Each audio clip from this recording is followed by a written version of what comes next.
ассалому алайкум бинандагони гиромӣ, нашри ҷамбастии барномаи иттилоотии навидро мустақиман аз телевизиони Сафина манзуратон мегардонем. Дар студия Суҳробшоҳ Давлатзода, сурдатарҷумон Саттор Қувватов.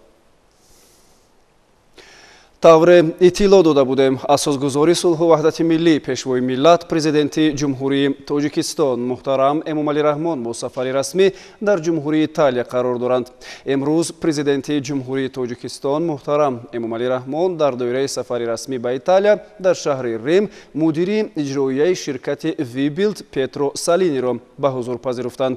ҷузъиёти бештар дар гузориши ҳамкасбони мо аз хадамоти матбуоти президенти ҷумҳурии Тоҷикистон.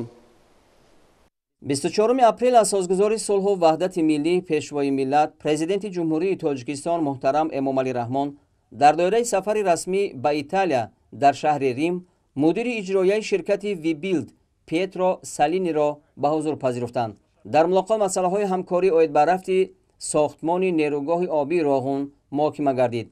президенти кишвар муҳтарам Эмомалӣ Раҳмон оид ба ҷараёни сохтмони сарбанди нерӯгоҳ ки зимни сафарҳои корӣ ба мушоҳида мерасид андешаронӣ намуданд. изҳори итминон карда шуд ки роҳбарияти ширкат тамоми имкониятҳои худро барои дар моҳлатҳои муқаррар гардида анҷом додани нақшаҳои корӣ сафарбар хоҳад кард.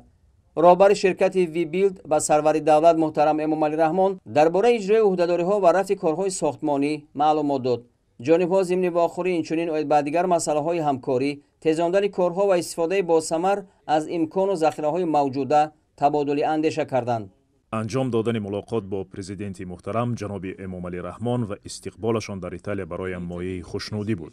барномаи сафар пурмуҳтаво буда, зимни он бо президент ва раиси ҳукумат, сарвазири кишвари мо мулоқоту музокироти босамар анҷом доданд. перомони ин мулоқот мо ҷузъиёти зиёди пешбурди лоиҳаи нерӯгоҳи барқи оби Роғун, дурнамои он, аҳамияту зарурати ба анҷомрасонии онро барои кишвар матраҳ намудем. дар Италия ширкатҳои сершуморе ҳастанд ки мехоҳанд ба Тоҷикистон оянд ва ҳавасманданд ки баҳри мардуми Тоҷикистон бо ҳукумати кишвар ҳамкорӣ намоянд. ман гумон мекунам ки ин хеле муҳим аст, чун мардум дар бораи Тоҷикистон бояд бештар маълумот дошта бошанд. чӣ тавре ки ман ба ҷаноби президент иброз намудам ки онҳо ба мисли мо бояд бо Тоҷикистон ошно бошанд ва онро дӯст доранд. ин орзуи неки ман ба саноатчиёни Италия аст ки ба Тоҷикистон ташриф оранд ва чӣ гуна кишвари дилпазиру афсонавӣ будани онро кашф намоянд.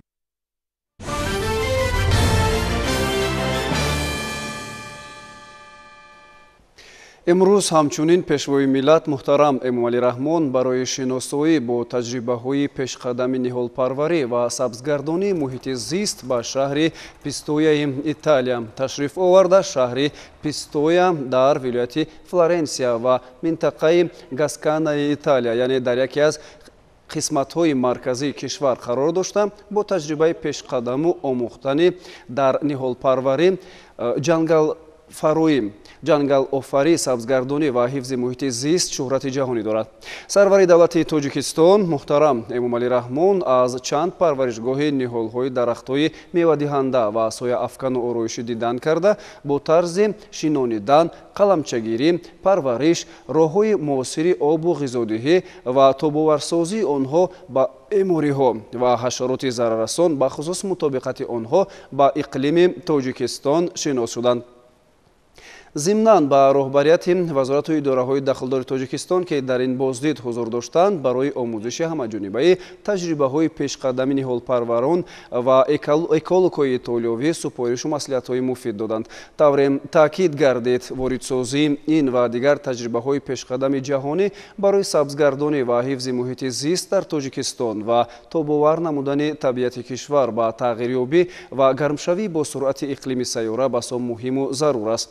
иттилоъ дода шуд ки ҳамкорӣ дар ин самт миёни ниҳолпарварону боғдорони тоҷику итолиёвӣ чанд сол боз ба роҳ монда шудааст ва аллакай самараи назаррас оварда истодааст. сарвари давлат муҳтарам Эмомалӣ Раҳмон таъкид доштанд ки чунин ҳамкорӣ дар шароити кунунии гармшавии ҷаҳонии иқлим бояд ба маротиб густариш дода шавад.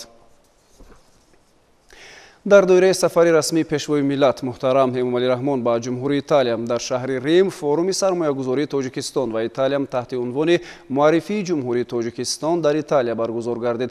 Дар чорабинӣ беш аз 100 ширкат аз ҳарду ҷониб, роҳбарон ва масъулони вазорату идораҳои давлатӣ, соҳибкорону сармоягузорон ва намояндагони ширкату корхонаҳои соҳаҳои гуногуни иқтисодиёти Тоҷикистону Италия иштирок намуданд. Дар чорабинӣ имконияти ҳамкории доираҳои соҳибкорӣ ва сармоягузории ду давлат дар самтҳои саноат, инфраструктур, кишоварзӣ, энергетика, хизматрасонӣ, технологияи иттилоотӣ ва дигар соҳаҳои афзалиятнок мавриди муҳокима қарор дода шуд.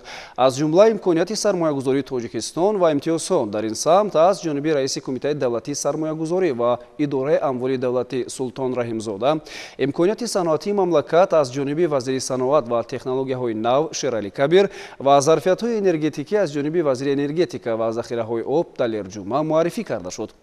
Роҳбарияти вазорати корҳои хориҷӣ ва мақомоти сармоягузориву тиҷоратии Италия зарфияту имкониятҳои сармоягузориро дар Тоҷикистон баланд арзёбӣ намуданд.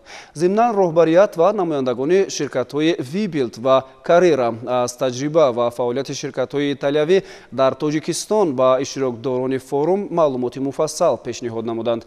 Ҳамзамон дар доираи чорабинӣ вохӯриҳои дуҷонибаи соҳибкорони ҳарду давлат дар шакли соҳибкор бо соҳибкор ва бахши давлатию хусусӣ баргузор гардида дар доираи онҳо масъалаҳои тиҷоратию сармоягузорӣ баррасӣ карда шуд. Дар маҷмӯъ ҳамоиш дар сатҳи баланди ташкили баргузор шуда дар доираи он ба маблағи зиёда аз 160 миллион доллари амрикоӣ санадҳои дуҷонибаи ҳамкорӣ аз ҷумла созишномаи ҳамкорӣ байни вазорати саноат ва технологияи нави ҷумҳурии Тоҷикистон ва ширкати итолиёвии Марзоли Мачинес Текстайл ба маблағи 100 миллион доллари амрикоӣ. Созишнома байни ширкати ватании Ғайёргурӯҳ ва ширкати италиявии Сакоми оид ба масъала ба роҳ мондани хатти истеҳсоли маҳсулоти сафолӣ ба маблағи 35 миллион доллари амрикоӣ. Созишнома байни ширкати тоҷикистонии Green Foods ва ширкати итолиёвии Anselmo Imitation ҳати ба роҳ мондани хатти истеҳсолии макарон ба маблағи беш аз 1 миллион евро ба имзо расид. Ҳамчунин рӯзи гузашта дар доираи сафари расмии президенти ҷумҳурии Тоҷикистон ба ҷумҳурии Италия байни ҷониби президенти Федератсияи футболи Тоҷикистон ва роҳбарияти Федератсияи футболи Италия протоколи ҳамкорӣ оид ба баландбардоштани сатҳи касбии мураббиёни футболи тоҷик ва омӯзиши футболбозони ҷумҳурии Тоҷикистон дар Академияҳои футболи Италия ба имзо расид.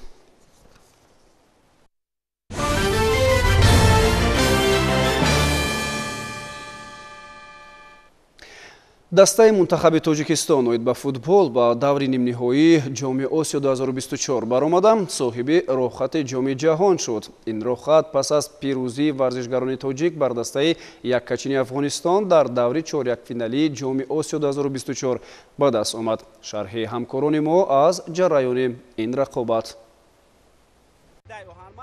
дар таърихи футзали тоҷик боз як саҳифаи нави дигар боз шуд, ки он ҳам роҳхат пайдо намудани тими миллии футзали Тоҷикистон ба чемпионати ҷаҳон аст, ки чунин дастоварди арзанда дар таърихи футболи тоҷик бори аввал аст, ки ба қайд гирифта мешавад. Пас аз он ки дар даври чорякниҳоии ҷоми Осиё 2024 бар мунтахаби футзали Афғонистон бо ҳисоби 2-1 ғалаба ба даст овард ва марҳилаи чорякниҳоӣ ин мусобиқа роҳ ёфта, ҳамзамон роҳхати ҷоми ҷаҳони футзалро дар соли 2024 ба даст овард. Шогирдони пайрав воҳиду пас аз он ки дар гурӯҳи бисёр ҳам мушкил зинаи аввалро ишғол намуданд, рақиби мунтахаби Афғонистон дар марҳилаи чорякниҳоии мусобиқа гаштанд. Бозии миёни тимҳои миллии футзали Тоҷикистон ва Афғонистон ҷолиб сурат гирифта, аз дақиқаҳои аввали рақобат футзалбозони тоҷик барои ғалаба зиёд мубориза бурданд ва ҷониби дарвозаи рақибон зарбаҳои зиёд низ анҷом медоданд. Ҳамзамон талошҳои зиёд дар дақиқаҳои аввали вохӯрӣ ҳам натиҷа надода, ҳамзамон дифои мунтахаби футзали Афғонистон ва хусус дарвозабони он дар сатҳи олӣ ҳунарнамоӣ кард. Дар дақиқаи 19-уми рақобат билохира футзалбозони кишвари мо рақибро маҷбур карданд то тӯбро аз дохили дарвозаашон берун орад. Тӯб пас аз бархӯрдан ба футболбози мунтахаби Афғонистон Ризои Ҳусейнпур вориди тури дарвоза гашта, ҳамин гуна Тоҷикистон пешсаф гашт. Бо бартарии як гол қисмати аввали вохӯрӣ ба анҷом расид. Дар дақиқаҳои нахустини нимаи дуюми рақобат футзалбози мунтахаби Афғонистон Фарзоди Маҳмудӣ аз масофаи дур зарба зад ва тӯб вориди тури дарвозаи Фирӯз Бегмуродов шуд ва ҳисоб 1-1 гардид. бо вуҷуди ин гол сар додан Фирӯз Бегмуродов дар ҳайати мунтахаби Тоҷикистон ҳунарнамоии воло нишон дода яке аз беҳтарин бозиҳои худро анҷом дод. талошҳо аз ҳар ду ҷониб дар дақиқаҳои асосии вохӯрӣ натиҷа надоду давар боз дақиқаҳои иловагӣ изофа намуд. дар поёни дақиқаҳои иловагӣ футзалбозони мунтахаби Афғонистон қоидаи бозиро пайҳам вайрон карданд ки аз рӯи талаботи футзал довари марказ пеналти таъин намуд. яке аз футзалбозони беҳтарин ва номдори кишвар Файзалӣ Сардоров ба назди туп омад ва пеналтиро бидуни хато иҷро намуда ғалабаи дастаи мунтахаби Тоҷикистонро бар муқобили Афғонистон таъмин намуд. бояд бигӯем ки тими миллии футзали Афғонистон низ яке аз тимҳои бисёрам пурқувват дар қораи Осиё маҳсуб меёбад, зеро даста баъзаи тамринию буду боши худро дар кишвари Эрон таъсис дода дар он ҷо ба мусобиқаҳои байналмилалӣ омодагӣ мегирад. ҳамакнун бо вуҷуди он ки дар даври нимниҳоии мусобиқа чӣ натиҷае ба бор меояд, тими миллии кишвари мо дар чемпионати ҷаҳон оид ба футзал ки соли ҷорӣ аз 14 то 6 октябр дар Узбекистон баргузор хоҳад шуд иштирок менамояд. эҳсосот ногуфтанӣ мо чанд сол шид дами заҳмат кӯшиш кардем ки ба ҷоми ҷаҳон бураем. раҳмат ҳалстоди мураббиён ҳама бачаҳо ҳама раҳмат ки мо меҳнат кардем ин ғалабаро ба тои мардуми Тоҷикистон мебахшем. бозӣ бо мунтахаби Афғонистон чӣ гуна буд? бозӣ хеле сахт мушкил буд, не ки бозии таҳти идораи мо бигем мешавад. як хато кардем гол чи не ки гол задем. мо шодем, раҳмат кардем. лекин бозӣ бисёр сахту сангин буд. масъулияти зиёд буд, масъулият бисёр буд. ҳамин фишори масъулият камтар зиёдтар ҳам буд. бачаҳо ба эҳсосот дода мешуданд, лекин ба ҳар ҳол мо тавонистем ҳамон мақсаду мароме ки роҳбарияти Федератсияи футбол дошт, тамом мухлисони Тоҷикистон, тамом мардуми тоҷик дошт, ба ҳадафи асосии мо расем, роҳат ба ҷоми ҷаҳон гирифтем.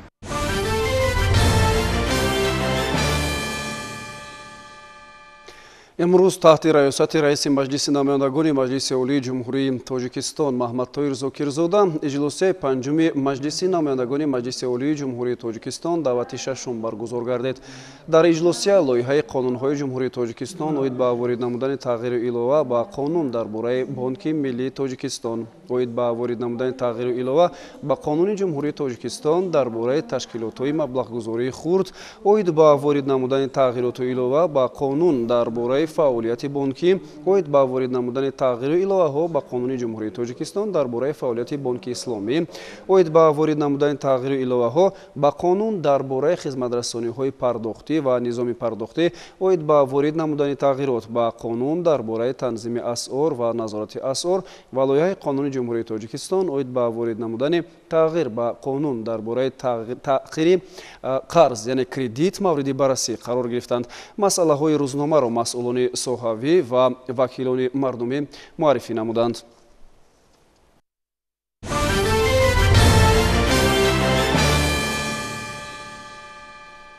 мавзӯи дигар, бо ибтикори вазорати маориф ва илми кишвар миёни магистрантон, унвонҷиён, докторантон ва донишҷӯёни макотиби олии мамлакат озмуни ҷумҳуриявии магистранти сол муҳаққиқ ва ихтироъкори ҷавон баргузор гардид. даври хотимавии ин тадбир имрӯз натиҷагирӣ карда шуда ҷоизадорон қадрдонӣ гардиданд. гузориши Наврӯз Сафаров ва Алишер Кароматов дар ин хусус. магистранти сол муҳаққиқ ва ихтироъкори ҷавон аз ҷумлаи нахустин озмуни ҷумҳуриявист ки дар доираи эълони 20 солаи омӯзиш ва рушди фанҳои табиатшиносӣ дақиқ ва риёзӣ дар соҳаи илму маориф миёни донишҷӯён, магистрантон, докторантон аз рӯи ихтисоси PhD ва унвонҷӯёни муассисаҳои таълимӣ, таҳсилоти олии касбӣ ва илмии ҷумҳурии Тоҷикистон рӯи даст гирифта шуд. тадбири мазкур бо ташаббуси вазорати маориф ва илми кишвар баргузор гардида, дар он аз 46 муассисаи таҳсилоти олии касбии ҷумҳурӣ 23 муассиса корҳои илмӣ таҳқиқотӣ ва ихтироъоти донишҷӯёну магистрантон ва унвонҷӯёну докторантон аз рӯи ихтисоси PhD-ро дар ҳаҷми 181 кори илмӣ ва лоиҳаҳои ихтироъотӣ пешниҳод намуданд. бо дастури роҳбарияти вазорати маориф ва илми ҷумҳурии Тоҷикистон ин падидаи нав аст ки дар имсол озмунҳои магистранти сол ва муҳаққиқ ва ихтироъкори ҷавон миёни муассисаҳои таҳсилоти олии касбӣ баргузор гардид. аз 47 муассисаҳои таҳсилоти олии касбӣ 23 муассисаҳои таҳсилоти олии касбӣ дар озмуни муҳаққиқ ва ихтироъкори ҷавон иштирок намуда, зиёда аз 180 парвандаҳо дар вазорати маориф ва илми ҷумҳурии Тоҷикистон аз ҷониби ҳайати экспертӣ санҷиш гузаронида шуд ва мо низ умед ба он дорем ки дар оянда теъдоди иштирокчиҳо зиёд шавад و تعداد آن شخصایی که غالب آزمون میشد زیاد گردد. آزمون در نزد وزارت مالیه و امور جمهوری تاجیکستان به طور شفافیت برگزار گردید. امروز در سطح تنتنوی در سطح مراسم جایزه سپاری علاقه برگزار شد. تدبیر مذکور در عرفه هفته علم نتیجه گیری کرده شده. در کاری آن رهبریت وزارت معارف و علم، رهبران و نمایندگان یک قطار وزارت و اداره ها، دانشگاه ها و دانشکده های عالی کسبی و برندگان و جایزه داران آزمون اشتراک نمودند. وزیر معارف و علم جمهوری تاجیکستان ضمن برآمد تاکید نمود که علم و نوآوری در زمان معاصر محرک اساسی پیشرفت و ترقیات انسانی محسوب یافته. همه روزه در مناطق گوناگون جهان به شرایط به دستاوردهای بزرگ علمی نائل میشوند. جمهوری تاجیکستان نیز در برابر دیگر کشورها نسبت به ساحه علم توجه خاص ظاهر می‌نماید. روی کار آمدن آزمون و المپیادهای علمی، برگزاری کنفرانس‌ها و سمینارهای بین‌المللی و صدها اقدام‌های دیگر برای رشد و پیشرفت علمی تاجیک در دوران صاحب استقلالی زمینه‌های مساعد فراهم نموده است. تاکید شد در چهاربینی. در قسمت تنتنوی مراسم جایزه سپاری از روی نامیناسی‌های پیشنهاد گردیده غالبان معین و با افتخارنامه و تحفه‌های خاطروی سرفراز گردانیده شدند. خوشبختانه روز از روز علم تاجیک رشد کرده ایستاده است و با تشبث وزارت معارف و علم جمهوری تاجیکستان آزمون‌های گوناگون برگزار می‌گردند و در ماه گذشته با تشبث وزارت معارف و علم جمهوری تاجیکستان آزمون ماجسترانتی سال و محقق و اختراعگر جوان برگزار گردیده بود که امروز مراسم جایزه سپاری این آزمون برگزار گردیده ایستاده است. خوشبختانه از دانشگاه دولتی کلاه با این آزمون کارهای آزمونی زیاده از 15 نفر محققان جوان پیشنهاد گردیده بودند که 5 نفر آنها سزاوار جایزه افتخاری گردیدند. همزمان یک قطار کارمندان ساحه علم و معارف به مناسبت روز علم تاجیک با نشان علوچه معارف و علم جمهوری تاجیکستان افتخارنامه و سپاسنامه وزارت معارف و علم جمهوری تاجیکستان سرفراز گردیدند. در آخر برنامه فرهنگی فراغتی در اجرای ارکستر استرادی نزد کنسرواتور ملی تاجیکستان پیشنهاد گردید که به چهاربینی تراوت تازه ضم نمود.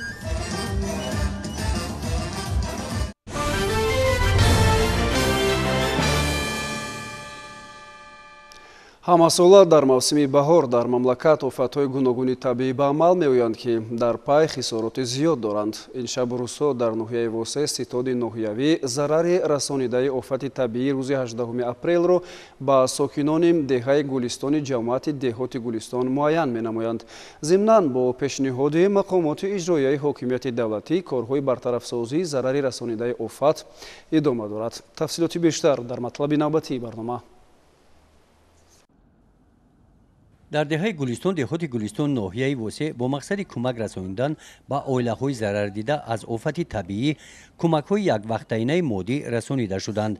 در این روند با پیشنهاد جماعت دهات به نام میرزاعلی وایسف از جانب شخصان سخاوتمند برای ضرر دیدگان موادهای خوراکواری در حجم 100 خلطه شکر، برنج، ارد، مکرون و دیگر موادهای اولین درجه نیاز اهالی آورده به ستاد ناحیوی سپاریدند. دهه گلستان در دامنه قطار تپه‌ها در شفت شهرهای دوشنبه کلاه واقع می باشد.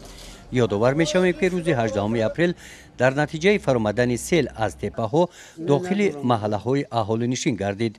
ستاد ناحیوی وضع به عمل آمده را مورد تحقیق و تحلیل قرار داده عاقبت‌های ضرری رسانیده آفت طبیعی را معین نموده ایستادند. در یک وقت به ضرر دیدگان کمک‌های مادی و روانی رسانیده می شوند.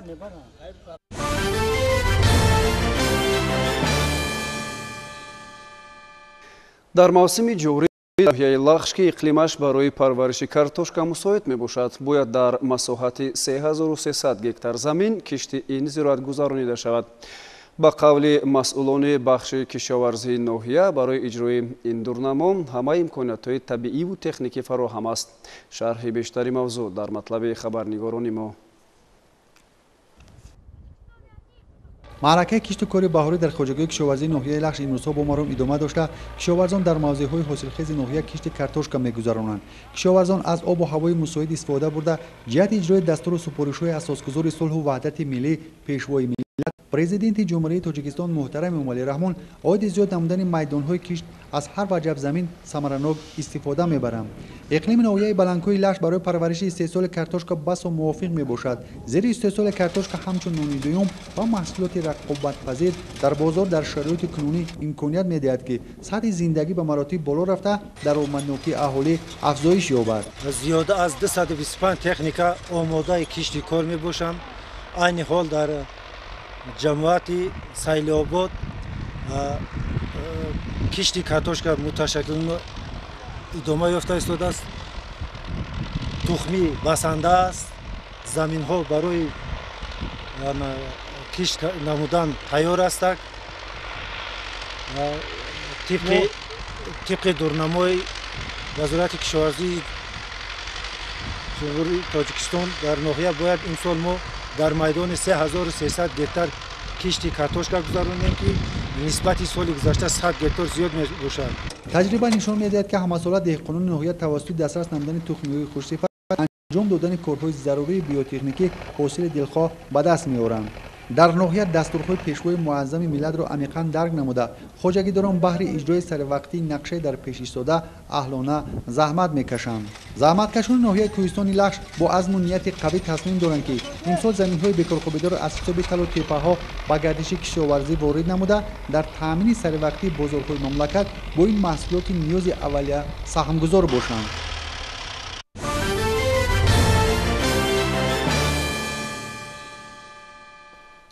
бо мақсади саҳмгузорӣ дар таъмини амнияти озуқавории мамлакат деҳқонони ноҳияи ҳамадонӣ низ аз ҳар порча замин самаранок истифода бурда кишти сабзавоту полезӣ ва пунбадонаю дигар намуди маҳсулоти кишоварзиро мувофиқи нақша идома дода истоданд. ҳамкорони мо дар минтақа иттилоъ медиҳанд ки дар ин ноҳия маданияти замин истифодабарӣ марҳила ба марҳила беҳтар мегардад. кишоварзони ноҳияи ба номи Мир Саид Али Ҳамадонӣ бо истифода аз шароити мусоид ва фароҳамии техника ва тухмиҳои хушсифат кишту парвариши ҳама намуди маҳсулоти кишоварзиро идома дода истоданд. новобаста ба сардиҳои охири фасли зимистон ва пас фаромадани ҳарорати ҳаво кишти маҳсулоти зериплёнкагиро васеъ ба роҳ монда тарбузи барвақтӣ, помидору бодиринг ва дигар сабзавотро парвариш менамоянд. кишоварзони ҷамоати деҳоти Қаҳрамон дар кишту парвариши сабзавот пешгоманд. маҳсулоти кишоварзӣ аз ин ҷамоат аввалин шуда ба бозору марказҳои савдо ба фурӯш бароварда мешавад ва дар пас гардидани нарх мусоидат мекунад. аксари деҳқонон дар заминҳои кишт помидору дигар сабзавотро дар гармхонаҳо ва зери плёнка дар тубакчаҳо шинонида бо гарм шудани ҳаво ба замин мегузаронанд. дар ҷамоати мо ҳамагӣ 1185 хоҷагиҳои деҳқонӣ фаъолият мекунанд. кишти баҳорӣ мо рафта истода кишти полезиҳо чихел ки шумо дидед гузарондани кӯчатҳои помидору ва имсол дар майдони зиёда аз 49 гектар картошка киш кардагаан хоҷагидорони мо дар назар аст ки дар майдони 1235 гектар кишти пунбадона бояд гузаронанд. самти асосии фаъолияти хоҷагиҳои деҳқонии ноҳия пахтакорӣ мебошад ва бо каме гарм шудани ҳаво ба кишти пунбадона оғоз бахшида истодаанд. дар кишти пахта аз беҳтарин навъҳои серҳосилӣ ба шароити иқлими минтақа мутобиқ истифода кардаанд. дар ҷамоати деҳоти Даштигулҳо давоми 3 рӯзи охир майдони беш аз 20 гектар пунба кишт карданд ва дар ҳамаи хоҷагиҳои ин ҷамоат ба кишти пунба вусъат мебахшанд. дар ҷамоати деҳоти Даштигулҳо мувофиқи дурнамои раисати кишоварзии ноҳия 1133 гектар замин бояд мо кишт намоем. то имрӯз 23 гектар замин мо аллакай кишти пунбадона дар замин коридем. айни замон дар ҳудуди заминҳо кишти пунбадона давом дорад. дар рӯзҳои наздик мо кӯшиш мекунем кишти пунбадона ба анҷом расонем. мавриди зикр аст ки дар ҳамаи ҷамоатҳои деҳоти ноҳияи ҳамадонӣ кишоварзон бо истифодаи самараноки замин тавонистанд дар парвариш ва истеҳсоли маҷмӯи маҳсулоти кишоварзӣ муваффақ гарданд. имсол низ зина ба зина бо тавсияи мутахассисон кишти маҳсулотро ба роҳ гузоштанд. кишоварзон бояд дар майдони 5960 гектар кишти помидор гузаронанд. аллакай то имрӯзат кишоварзони ноҳияи ҳамадонӣ 140 гектар замин помидор кишт кардаанд. طبق دورنماد کشاورزان باید در میدان 200 گکتر کشتی سبزوات گذارانند. حالا تا امروز زیاده از 180 گکتر کشتی سبزوات گذارانده شده است. با اطلاع ریاست کشاورزی ناحیه امسال کشاورزان نسبت به سالهای قبلی از اولینها شده کشتی سبزوات و پنبه را در منطقه آغاز نموده. با مساعد آمدن آب و هوا در کوتاه‌ترین مهلت و مقصد دارند معرکه کشت را انجام بخشند. شیرین جان سفرزاده سیفالدین اسماعیلوف از ناحیه همدانی برای برنامه نوید.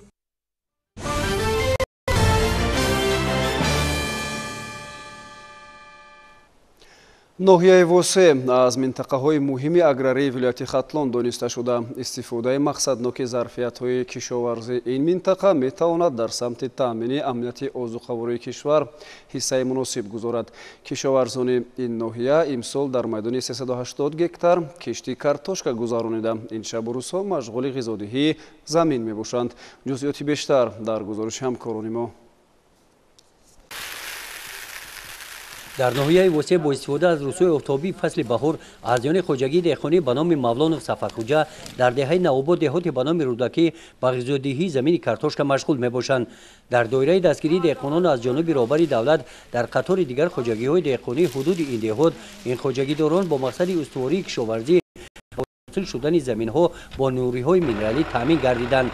хоҷагидорон имсол дар майдони 1 гектар картошка киш намуда умед доранд ки андаке ҳам бошад дар таъмини барномаи озуқавории мамлакат ва таъмини бозори дохилӣ бо маҳсулоти истеҳсоли дохилӣ саҳмгузор бошанд. тавре роҳбари хоҷагӣ Сайфулло Ҳасанзода иттилоъ доданд кишти картошкаро бо риояи қоидаҳои агротехникаи ин маҳсулот ва тавсияи мутахассисони раёсати кишоварзии ноҳияи восе ба роҳ монда боварӣ доранд ки бо ҷомоварии ҳосили он даромади хуб ба даст меоранд. аҳлиёни хоҷагии деҳқонӣ ба номи Мавлонов Сафархӯҷа ҳар порча замини дар ихтиёри хоҷагӣ бударо самаранок истифода намуда дар паҳлӯи замини кишти картошка дар масоҳати 1 гектар замини дигар пиёз коридааст. ҳолати наштунамои ин сабзавот дар ҳоли хуб қарор дорад. тавре иттилоъ гирифтем дар кишти ин маҳсулотҳо ва коркарди он Сайфулло Ҳасанзода роҳбари ин хоҷагӣ 70 нафар сокинони маҳаллиро ба корҳои саҳроӣ ҷалб намуда онҳо бо музди меҳнати хуб таъмин гардиданд. яке аз муваффақияти ин хоҷагӣ ин ҳавасманд гардонидани аъзоёни хоҷагӣ ва муҳайё намудани шароити хуби меҳнат аъзоёни хоҷагиро водор сохтааст ки софдилона меҳнат намуда ҳар як ваҷаб заминро самаранок истифода намоянд. дар ин қитъаи замин кишту таги плёнка маҳсулотҳои полезӣ баромонда шудааст. ин боғ бошад иборат аз дарахтони мевадиҳанда себу шафтолу олу ва дигар дарахтони меваҳои шаҳдбор дар заминҳои боир аз ҷониби хоҷагидор бунёд ёфтааст. ҳамин заминҳо бекор хобида буданд. истодам ба хулоса ман гуфтам ҳамин замин бекор аст. баъд инҷоро гуфтам покиза дарахт шинондам. ҳамин хел мевози фасон мегирад қариб 100-150 банка компот мекунам, варенӣ мекунам. Сайфулло Ҳасанзода мегӯяд ки аз шуғли деҳқонӣ баракат ёфтааст. маблағи аз даромади замин гирифтаашро ки барои сафари ҳаҷ ҷамъ оварда буд барои дастгирии ҳамдиҳагонаш ба кори хайр сарф намудааст. ӯ ба 7 оилаи ниёзманд кӯмак расонида барои баргузории маросими ду оилаи ҷавон мусоидат намудааст. гузориши хоҷа Назриев, Худойназар Зуҳуров аз ноҳияи восе барои барномаи иттилоотии Навид.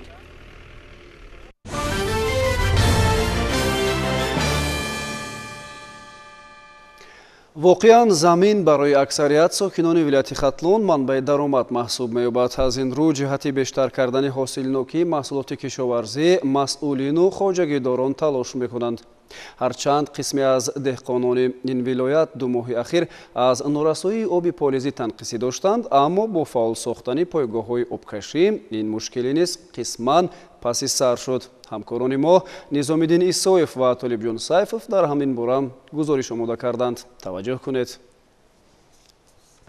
бо вуҷуди саривақт аз таъмир баровардани пойгоҳҳои обкашонӣ масъулини идораҳои беҳдошти замин ва обёрии шаҳру навоҳии вилояти Хатлон натавонистанд саривақт дақиқан бо шурӯъ гаштани мавсими обёрии заминҳо хоҷагиҳои деҳқониро ба оби полезӣ таъмин кунанд. чун имсол бинобар сабабҳои сарборӣ аз ҳад зиёди барқ ва ҷорӣ гаштани маҳдудияти мавсимӣ масъулин маҷбур шуданд то барои кишоварзон шароити обёрикунии заминҳои хоҷагиро нисбати солҳои қаблӣ 1 моҳ дертар муҳайё созанд.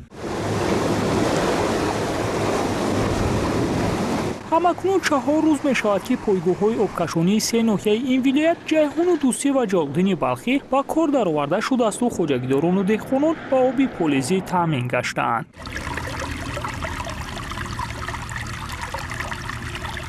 тибқи дархости хоҷагиҳои деҳқонӣ бобати саривақт таъмин намудани хоҷагиҳои деҳқонӣ бо оби полезӣ имрӯзҳо дар шаҳру ноҳияи вилоят зиёда аз 205 метри мукааб дар сония дар воситаи шабакаҳои обёрии хуҷорӣ ва хоҷагиҳои деҳқонӣ об дода истодаем ки ин ҳам бошад ба воситаи пойгоҳи обкашӣ дар шаҳру ноҳияҳо зиёда аз 40 адад дастгоҳҳои обкашӣ кор карда истоданд. ҳамасола дар шаҳру ноҳияи вилояти Хатлон зиёда аз 277 000 гектар шаҳрнома бо идораи зертобии رئاست شهرنامه داد و گرفت آبرسانی به امضا رسانیده می شود و در این موسم پایگاه آبکشی یا اینکه موضوعی که با واسطه پایگاه آبکشی آبیاری کرده می شود زیاده 86600 گکتار را در بر میگیرد.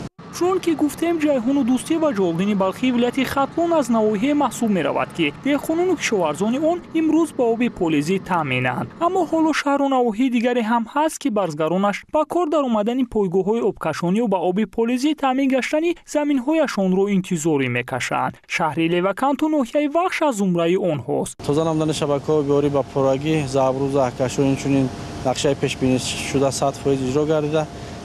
تعمیر پایگاه آبکشی متناسباً از 95 تا 98% اجرا گردیدند. عین زمان به یگان مانعگی آن حدودهایی که آن شهر ناحیه‌ای که آن منطقه هایی که با واسطه پایگاه آبکشی آبیاری کرده میشوند روز تا روز ماه همه روزه از 5 تا 10 اگریگات یعنی که دستگاه آبکشی را با کار انداخته ایستاده ایم تا اینکه خواجگی‌های دهقانی سر وقت با آب پولیزی تامین کرده شوند.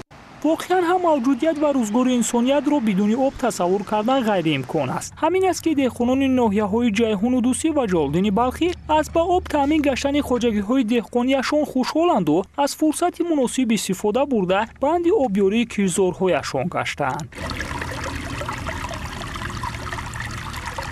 هرچند که این آب دیرتر دادن که خیلی ساز شد. مثلا این سال خوب اومد بارونگری شد خیلی دهقانی هم ساز شد.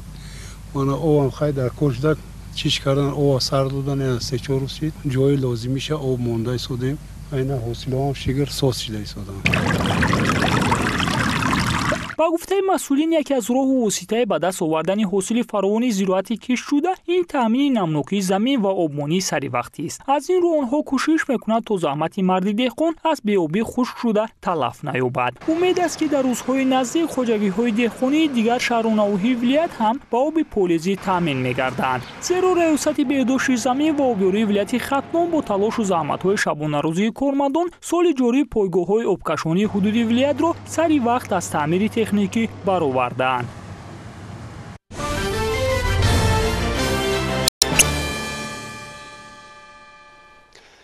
дар ноҳияи нуробод низ даври ноҳиявии озмуни ҷумҳуриявии тоҷикистон ватани азизи ман баргузор гардид. ёдовар мешавем ки озмуни мазкур дар мамлакат бо мақсади дарёфти истеъдодҳои нав дар соҳаи санъати мусиқӣ ва сарояндагӣ, тасвирӣ ва дизайн, баландбардоштани маҳорати касбӣ, тақвият бахшидан ба ҳунари баланди иҷрокунандагӣ, таблиғ ва эҳёи ҳунарҳои мардумӣ, муаррифии фарҳанги волои миллати тоҷик, эҳтиром ва арҷгузорӣ ба суннатҳои неки аҷдодӣ гузаронида мешавад.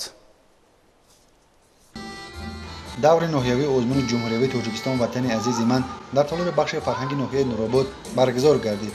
дар ин чорабинии муҳим наврасону ҷавонони соҳибистеъдод аз ҷамъиятҳои ноҳия ширкати фаъолона доштанд. ба ҳозирин ҳунарнамои иштирокчиёни озмун аз рӯи номинатсияҳои навозандагӣ ва сарояндагӣ, санъати тасвирӣ ва тароҳӣ басописанд омад. зимни баромад ҳунарварони наврасу ҷавон маҳорати эҷодии худро пешкаши ҳакамон намуда бо иҷрои суруд ва навозишҳои мардумӣ хотири ҳозиринро болида намуданд. ҳадаф аз гузарондани озмуни мазкур пеш аз ҳама дарёфти истеъдодҳои нави соҳаи санъат, баланд бардоштани мақому маҳорати касбии ҷавонону наврасон ва эҷоди мусиқии нав буд ки масъулини чорабинӣ ба ин ҳадафҳо то андозае комёб гардиданд.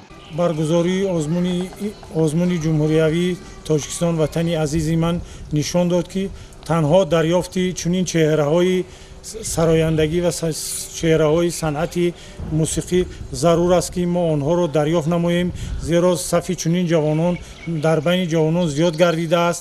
натиҷаи имрӯзӣ нишон дод ки дарёфти чунин чеҳраҳо дар байни ҷавонон ниҳоят зиёд аст ва баҳри онҳоро дарёфт намудан кор бурдан байни ҷавонон зарур асту бас. дар озмун ҳакамон ба баромади иштирокдорони беҳтарини чорабинӣ баҳои баланд дода ғолибони озмун дар бахши навозандагӣ ва сарояндагӣ ба даври минтақавӣ рохат гирифтанд. озмуни ҷумҳуриявии тоҷикистон ватани азизи ман дар ноҳияи нуробод аз рӯи номинатсияи гуногун басо рангину хотирмон дойрӣ гардида таронаҳои ҷазоб, оҳангу навозишҳои форам ба тамошобинон таассуроти амиқ гузоштанд.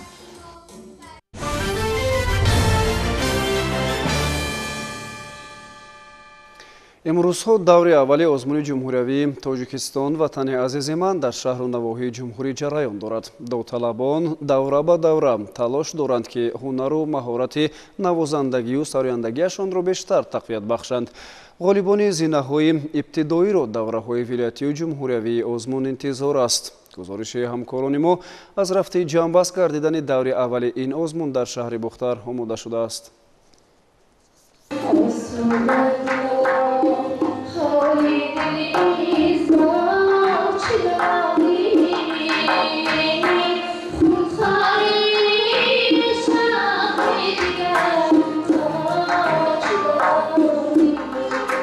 ҳамин қабил оҳангҳои форам иҷро таронаҳои тараннумгари меҳру садоқат ба ватан суруда шуду беш аз 100 довталаби даври шаҳрии озмуни ҷумҳуриявӣ тоҷикистон ватани азизи ман яке пайи дигаре рӯи саҳна баромада барои мағлуб кардани рақибону пирӯз гаштани худ ҳунару маҳорати овозхонӣ, навозандагию оҳангсозӣ ва рассомию тароҳии хешро манзури аъзои ҳакамон гардониданд.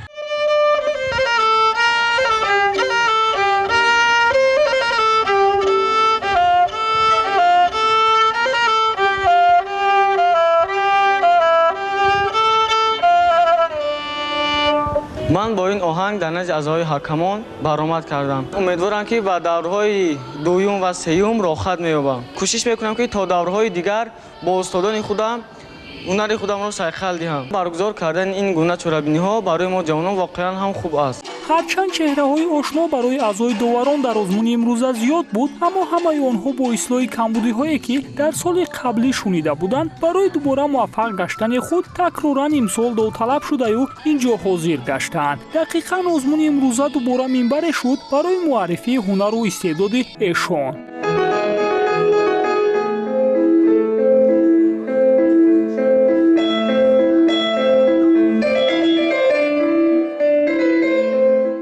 анаҳита қодирова аз ҷумлаи он довталабонест ки такроран ҳаминак соли сеюм аст ки дар озмуни мазкур довталаб мешавад. мағлуб гаштану роҳ афтода не балки ҳавасманд месозад то дубора машқу тамрини худро бештар кунад, бо ин васила ҳам ҳунарашро сайқал диҳад ва ҳам барои пирӯзӣ талош варзад. ман солҳои қабл вақте ки дар даври вилоятӣ мағлуб гардидам ва боз дар ин сол бошад бисёртар бо устодони худ машқу тамринҳо гузарондам ва боз омада дар ин озмун иштирок карда истодам. мақсади асосии ман дар ин озмун ғолиб омадан аст ва ман айни ҳол дар назди ҳакамон баромад кардам ва боварӣ дорам ки ба даври ниҳоӣ мегузарам. ширкат кардан дар ин озмун барои мо имконият фароҳам меорад ки мо ҳунару истеъдоди худро боз ҳам сайқал диҳем. мақсад ва ҳадафи ин озмун кашфи чеҳраҳои нав дар ҷодаи санъату фарҳанг мебошад ва ин озмун дар 2 сину сол баргузор гардида аз сини 12 то 17 сола ва аз сини 18 то 35 сола ро дар бар мегирад. воқеан ҳам ин озмун барои кашфи истеъдодҳои нав саҳми арзанда гузошта ва аз шаҳру ноҳияҳои минтақаи бохтари вилояти хатлон беҳтаринҳоро мо гулчин намуда ба даври вилоятӣ тоҷикистон ватани азизи ман пешниҳод менамоем.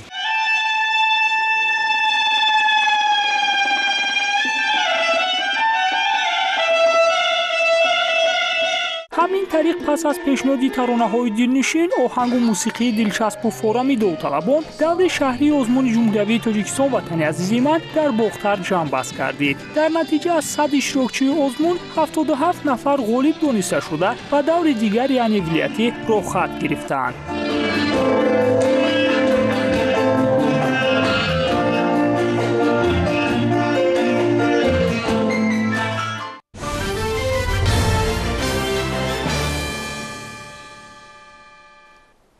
موافق نقشه کاری فدراسیون فوتبالی ولایت خاطلون در شهر کولوب مراسم قرعه پرتابی چمپیونات تاجیکستان بین دسته‌های لیگ دوم ولایت خاطلون در منطقه کولوب برگزار شد. شرح موضوع در گزارش همکاران ما. طبق نقشه کاری فدراسیون فوتبالی ولایت خاطلون در منطقه کولوب دسته‌های لیگ دوم ولایت به شهر کولوب تشریف آورده در مراسم قرعه پرتابی شرکت ورزیدند. طور اطلاع داده شد در سال جاری نیز چمپیونات تاجیکستان اوید به فوتبال بین دسته‌های لیگ دوم ولایت خاطلون در دو منطقه بختر و کولوب برگزار شده. از شهر و ناحیه‌های منطقه کولوب علاقه 8 دسته برای اشتراک در این مسابقات حجت‌های خود را پیشنهاد کردند. همزمان به خاطر جلب دسته‌ها از ناحیه‌های اطراف ولایت یک دسته از نوحیه دروازی ولایت مختار کوهستانی بدخشان و همزمان یک دسته از شهر نورک امسال در منطقه کلوب میدانداری نموده برای روی یافتن به لیگ یکم مملکت تلاش می‌ورزند.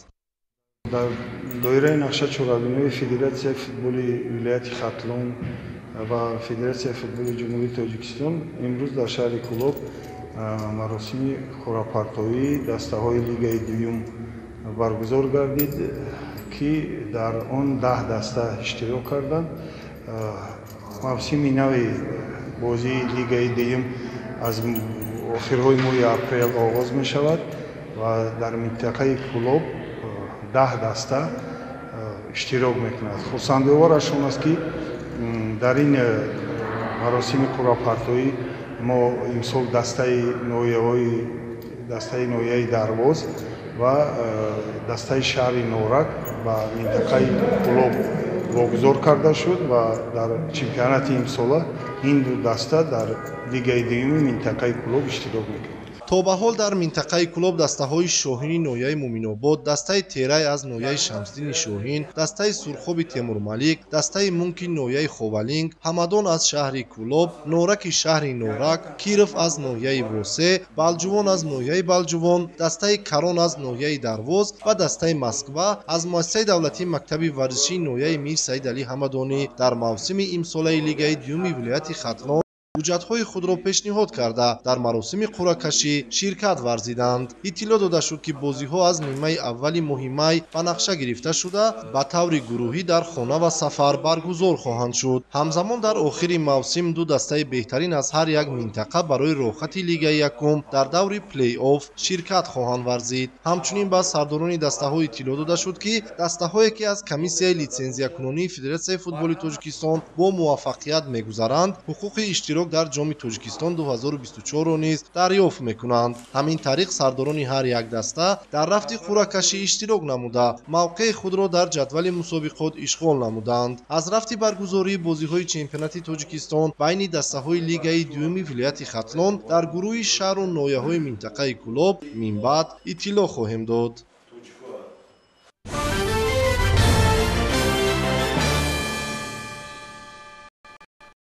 бинандагони азиз, ҳамин гуна буданд хабарҳои нашри ҷамъбастии барномаи иттилоотии навид. Барномамон ба анҷом мерасад, вале барномаҳои дигар телевизиони Сафина идома дорад. Дар давоми шаб бароятон истироҳати хубу хушро таманно мекунем. Хайр.